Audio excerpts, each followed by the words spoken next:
नमस्कार दोस्तों। आज मैं कुछ आपको बैठकर किए जाने वाले आसन बताता हूँ। देखिए, सबसे पहले स्थित कोणासन, पैरों में इतना फासला लेना है और अ, ऐसे करना है। शुरू में धीरे धीरे कर कीजिए, फिर अपना टाइम बढ़ाइए। असं सुरुवातीला कमी करायचं। कंध्याच्या समानांतरमध्ये हात ठेवायचे आणि डखना हात, उजवा हात डखण्या पायाला लावायचा आणि डखना हात असा वरी, हाताचा पंजा समोर असला पाहिजे. असं थोड्या वेळ थांबायचं. नंतर पुन्हा या साईडनं असंच करायचं. थोड्या वेळ जरासं थांबायचं आहे आणि नंतर जरासा गती वाढवायची आपली. मध्यम गतीनं, तीव्र गतीनं. स्थित कोणासन म्हणतात याला.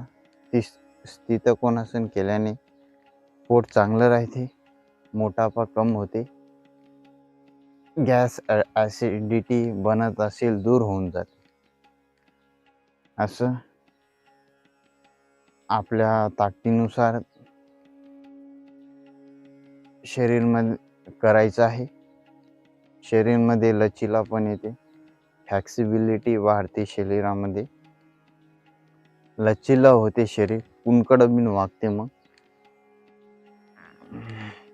शरीर लचीलं नसलं तर एकदम वाकत नसते शरीर. तर हे लचीला करायसाठी खूप महत्त्वाचं आहे. शरीर लचीलं नसेल तर कटकन हात मोडू शकतो, पाय मोडू शकतो. लचीला असेल तर करकर वागते, काहीच होत नाही माणसाला. तर लचीलं शरीर पाहिजेत, कुणकडं वाकलं पाहिजेत. असं गोल छर्यासारखं गुरु फिरलं पाहिजे शरीर. यासाठी व्यायाम करायला लागते मित्रांनो. स्थित कोणासन 2-3 राऊंड करायचे. 1 मिनिट आराम घेतला. स्थित कोणासन करायचं. बसून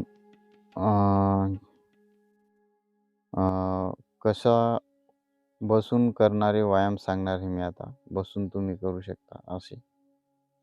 दंडासन हे पहा, याला म्हणतात वक्रासन म्हणतात. उजवा पाय डखना पायाच्या मूळमध्ये घ्यायचा आहे. डखण्या पायाच्या मूळमध्ये घ्यायचा आहे उजवा पाय आणि हा डखना हात असा या टोंगळ्याच्या इकडच्या साईडनं असा करायचा आहे आणि मान अशी इकडं करायची आहे आणि या स्थितीमध्ये थांबायचं आहे 1 मिनिट तक. 1 मिनिट तुम्ही थांबले तर स्थिरता येते. ब्रेनमध्ये बिन स्थिर होते, शांत होते ब्रेन. यानं पोट चांगलं राहते, किडनी चांगली राहते, स्थिरता येते जीवनामध्ये. 1 मिनिट वेट करायचं आहे. असं नंतर आता बघा, आता डखना पाय उजव्या पायाच्या मूळमध्ये घ्यायचा आहे आणि उजवा हात असा टोंगळ्याच्या इकून घालायचा आहे असा आणि मानाशी इकडं पाहायचं आहे. या स्थितीमध्ये थांबायचं आहे. 1 मिनिट थांबायचं आहे.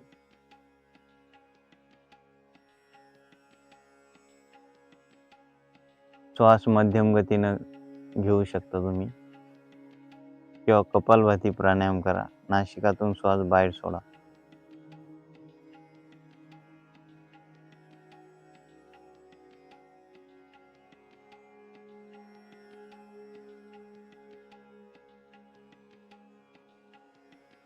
हे स्थित कोणासन.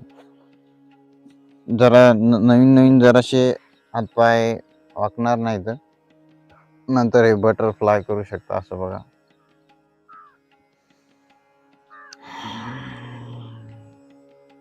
भजन कीर्तन सोबत हा योग अभ्यासची प्रॅक्टिस करायची आहे डेली. बघा, याच्यानंतर अशी मांडी घालायची आहे आणि हाताची बोटं खाली वरी करायची आहेत. नंतर तुम्ही फास्टही करू शकता. एकदा दोनदा प्रॅक्टिस झाली तुमची की हे पहा.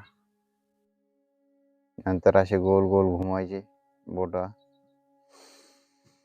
एकदम शरीर हलकं होते, मोकळं होते, एकदम शरीर चांगलं होते, जबरदस्त मोटिवेट होता तुम्ही.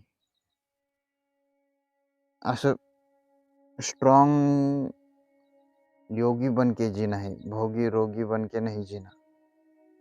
जो रोगी होता है, दुखी होता है, वो खुद भी दुखी होता ही है और दूसरों को भी दुखी करता है. इसलिए दूसरों को सुख देने के लिए, अपने को खुद को सुख देने के लिए योगाभ्यास कीजिए डेली. मध्यम गति से, तीव्र गति से, जितना आपसे हो सके उतना कीजिए. खुश रहने के लिए योगाभ्यास करना बहुत ही ज़रूरी है. ऐसे गर्दन को दाहिनी बाई ओर घुमाते हैं, फिर बाई ओर ऐसे. कभी धीरे धीरे करना, कभी मध्यम गति से, कभी तीव्र गति से. अपने शरीर की आवश्यकता के अनुसार योगाभ्यास करना. शरीर को ज़्यादा, कभी कभी मेरे शरीर को ज़्यादा व्यायाम करने की आवश्यकता होती है तो मैं तेज गति से करता हूँ, कभी कभी मध्यम गति से, कभी कभी तीव्र गति से करता हूँ. ऐसे गोल गोल घुमाना कंधे को, घुटने को भी गोल गोल घुमाना, ऐसे इस प्रकार.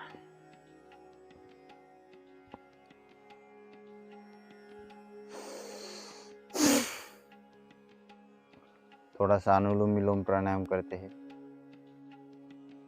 उजवा हात वरी घ्यायचा आहे आणि अंगुठ्यानं उजवी नासिका दाबायची आहे. डकण्या नासिकानं श्वास लंबा गहरा आत घ्यायचा आहे. पूर्ण श्वास आत घ्यायचा आहे डकण्या नासिकानं.